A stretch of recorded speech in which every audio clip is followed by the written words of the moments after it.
को उसकी बचपन की बुरी यादें, उसके भैया का चले जाना आज भी उसे ठीक से सोने नहीं देती थी। फिर अचानक से 10 दिन पहले की एक सीन दिखाई जाती है जहां लिनशेन शाओबेई को ढूंढ रहा होता है, पर उसका फ़ोन वही पार्किंग प्लॉट पे पड़े रहते दिखाते हैं। उसके बाद अचानक से एक गाड़ी लिनशेन की तरफ आने लगती है और अपना इरादा पूरा ना कर पाने की वजह से वो गाड़ी बाहर चली जाती है।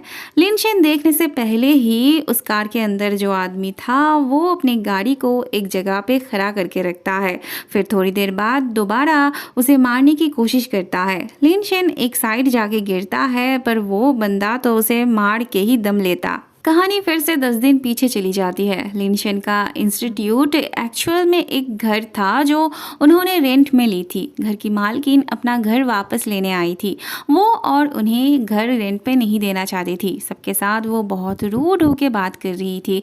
फिर लिनशेन आता है और वो भी उन्हें समझाने की कोशिश करता है, पर आंटी जी थोड़ा ज़्यादा ही गुस्सा थी। इसका नाम यान था। यान से उन्हें शायद कुछ ज़्यादा ही प्रॉब्लम थी। यान भी उन्हें देख के सहमी सी लग रही थी। लिनशेन उन्हें अलग से बात करने ले जाता है, फिर जाके वो असली रीज़न बताती है। दरअसल आंटी जी के भतीजे के साथ यान की शादी की बात हुई थी, पर यान उनके भतीजे के साथ बहुत रूड होके बात की थी। क्यों ना करती, वो लड़का हर बात पे अपने मॉम को लेके आता था। उसके मॉम ने उसके लिए ये किया वो किया, मम्माज बॉय।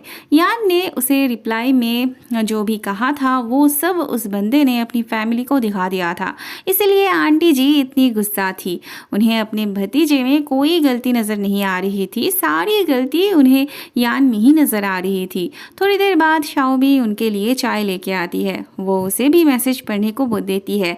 मैसेज पढ़ के शाओबी यान की प्रॉब्लम समझ रही थी और आंटी जी को कैसे संभालना है वो भी उसे अच्छे से पता था।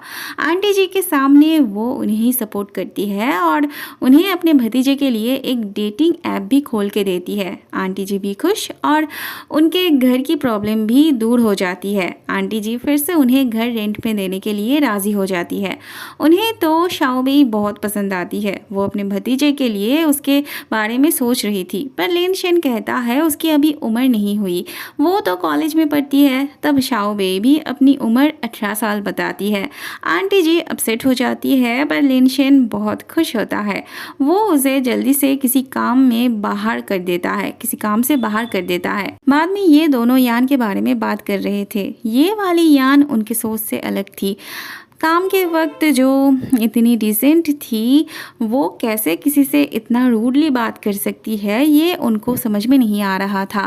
बाद में इस किताब को लेके इनके बीच एक रोमांटिक पल क्रिएट होती है।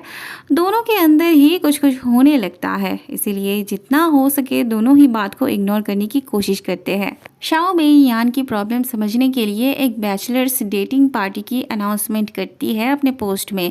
वहाँ यान की मॉम यान को अभी तक अपने कंट्रोल में रखने की कोशिश करती थी। यान की हर काम के बारे में उन्हें जानना होता है।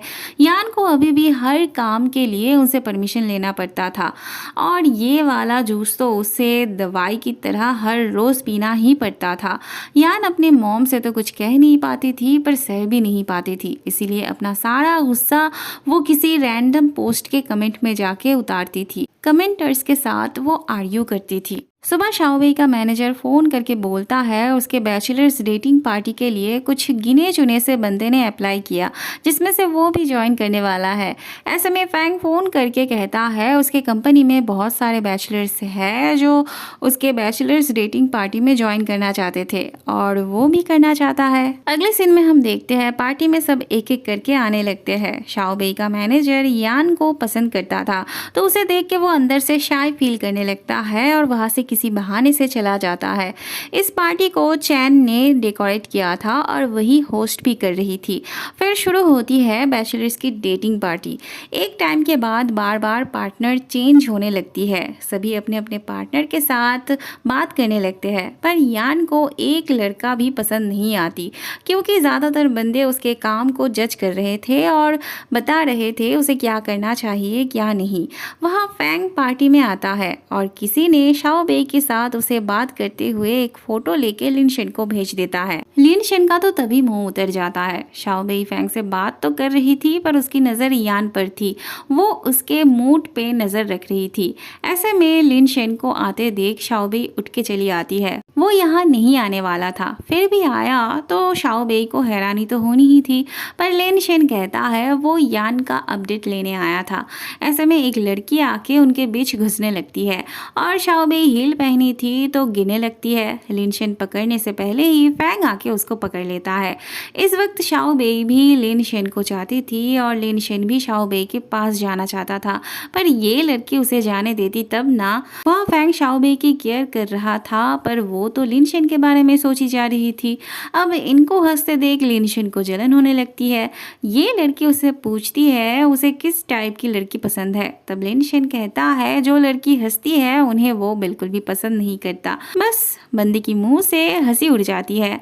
शाओ बेई भी लिनशन को उस लड़की से बात करते देख जलने लगती है। बाद में लिनशन के लिए एक लीगल नोटिस आती है जो कि यान के कमेंट्स को लेके आई थी। वहाँ ये दोनों बात करने लगते हैं। थोड़ी बहुत बात होती है इनके बीच, पर थोड़ी देर बाद ही यान के पास एक मैसेज आता है तो वो उससे बाद में बात करना चाहती है। खाते खाते शाओ बेई की होठ के दोनों साइड में खाना लगा रहते देख फैंग पोज देने जाता है, पर उससे पहले ही लिनशन आ जाता है और काम के बहाने उसे वहाँ से ले भी जाता है। बताओ फैंग को कैसा लग सकता है। हर बार लिनशन बीच में टांग लड़ाने चला आता था। अगले सीन में हम देखते हैं लिनशन यान को बुलाया था बात करने। दरअसल यान हर बार दूसरे अकाउंट से कमेंट करती थी, पर इस बार गलती से उसने अपने मेन अकाउंट से कमेंट किया था। उसके रूट कमेंट से उनके इंस्टीट्यूट पे असर पड़ा था, क्योंकि वो इंस्टीट्यूट की स्टाफ थी तो ऐसा तो होना ही था। लिनशन का दिमाग खराब हो रहा था, पर यहाँ भी शाओ बेई उसे संभालती है और फैक्ट समझाने की कोशिश करती है। बाद में वो अपने मैनेजर को यान का दूसरा अकाउंट ढूंढने को बोलती है। वो उसका क्रश था, इसलिए पहले वो इनकार कर रहा था, पर शाओ बेई के समझाने पे वो राजी हो जाता है। अगले दिन शाओ बेई लिनशन से यान के कमेंट्स को लेके डिस्कस कर रही थी। ऐसे में यान एक फाइल देने आती है और पेपर्स पे कुछ पॉइंट्स देख के उसे समझ में आ जाता है वो दोनों उसे लेके पड़े थे, तो वो उन्हें मना करती है। लिनशन कहता है उसे सीरियसली अपनी काउंसलिंग करवानी चाहिए। यान को ना इस तरह से ऑर्डर देने वाली बात से इरिटेशन होती थी, मतलब उसे ये करना चाहिए वो नहीं करना चाहिए, इस तरह की बातों से तो वो गुस्सा हो जाती है। शाओ बेई को ये वाला पॉइंट भी समझ में आ जाती है।